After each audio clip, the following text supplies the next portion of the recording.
Hey, Misfits, it's time for another 1 minute review, and today we're taking a look at something that maybe I don't think everybody's seen this yet, have they? No one's super secret. It's super duper secret. And you know, we love super duper secrets here, especially when they come from our favorite guys at IV Studios, right? Oh yeah. I'm gonna make weird lewd gestures at the box now. Don't make little gestures. So yes, this is a super secret 2-player version of Veiled Fate. I mean, honestly, I'm kind of surprised. I didn't see this coming, I'll be honest. Like, I didn't see them going for a 2-player version of at least Veiled Fate. They're usually really good at making up, you know, just spitting out new properties. But they did Moon Rollers, of course, which is based on Moonrakers. My brain is dying on me. So actually, I'm not terribly surprised. I like the fact they're kind of spinning this out a little bit. They're using the same characters, the same kind of art design. I really like Veiled Fate's art design and the general theming of it all. It was really, really clever. And one thing they're really, really good at IV Studios is making games about bluffing and bluffing for points. Really, that's kind of their secrets. That's kind of their wheelhouse, right? I mean, They love some secrets. not so much in Moonrakers, but they really like that aspect where you're working with other people, and other people are not necessarily against you, but they're also just out for themselves. That's the best way I can kind of put it. There's going to be a winner, there's going to be a loser, and you don't know half the time what anybody's doing. That's kind of their forte, and they really kind of honed it really well in this 2-player game, which, you know, honestly, I don't think beforehand would have been maybe possible for them. Like, they really honed their craft as they kind of went along, and they made something that I really, really, really, really enjoy. And this is the kind of bluffing, random tactics kind of game that I like.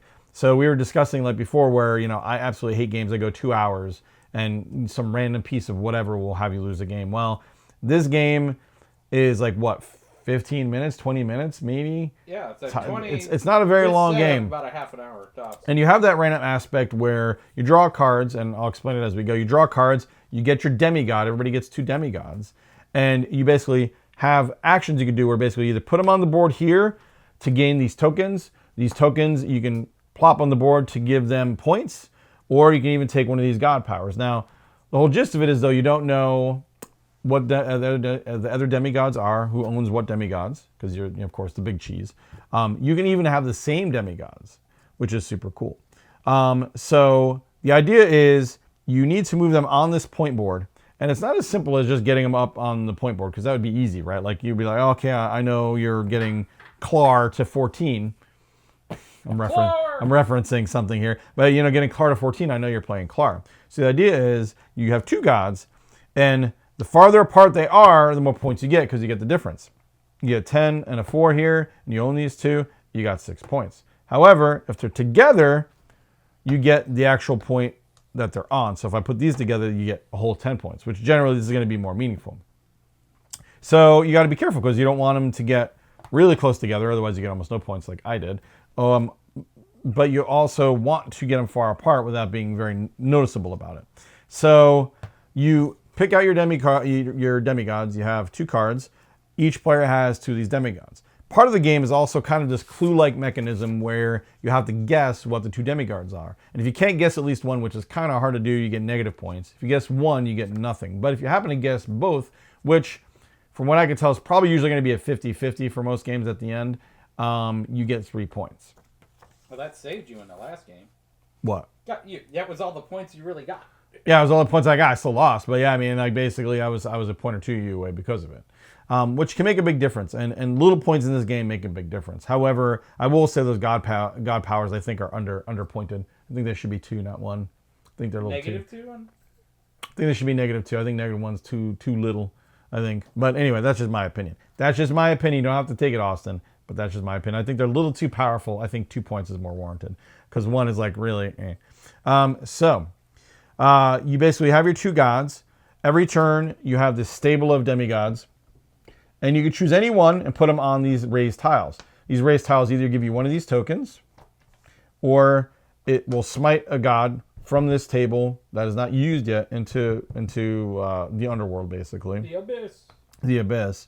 And then you get to choose, move this to either giving negative points or positive points to whoever's in the abyss. So you have all these mechanisms in place to basically move everybody up and down this board. These tokens let you either activate the tiles which the tiles are random every age, and there's only 3 ages that you play.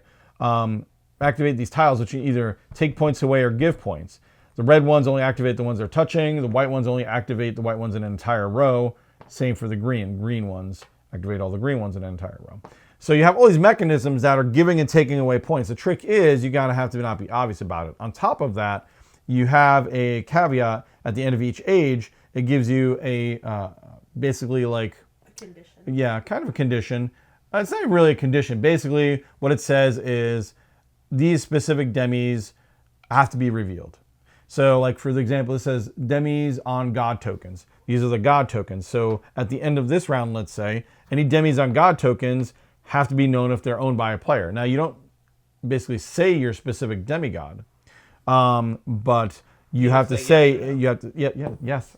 Yeah. This is my video. Go. I know. Get out of here. Get out of here. Get to the point. I am taking my time. Thank you. I'm chewing the scenery. It's on 1 minute review. Oh, what is? My bad. Anyway, I got hecklers in the background over here. So anyway, they have to be revealed to see if they're owned by anybody. So say demis on God tokens. If I have say pink and he has gray, we would both say yes, we do. So it gives a little bit of information as you go along to help you get that second one. Because honestly, one I think is like almost a gimme. You have to be pretty bad not to at least guess one, unless they, you know what I mean. And so you, as you go along, and this is every age, you'll slowly weed out who everybody is and who everybody isn't. Now the tough part is though, of course, is either landing your two on the same spot and go for broke, or the easier option I think is to keep them separate. By the end, of course, you still have to make your guesses, tally everything up, and then whoever, of course, has the most points wins. It's a very, very, very tight game.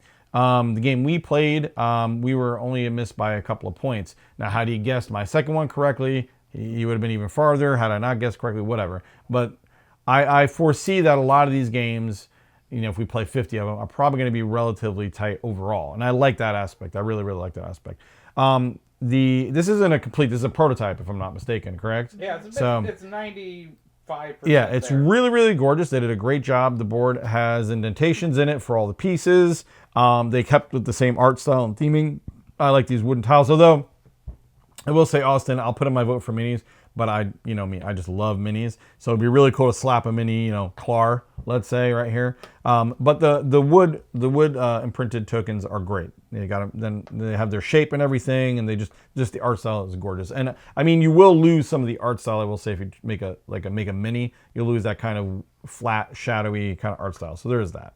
But yeah, overall, great game. Very, very tight game.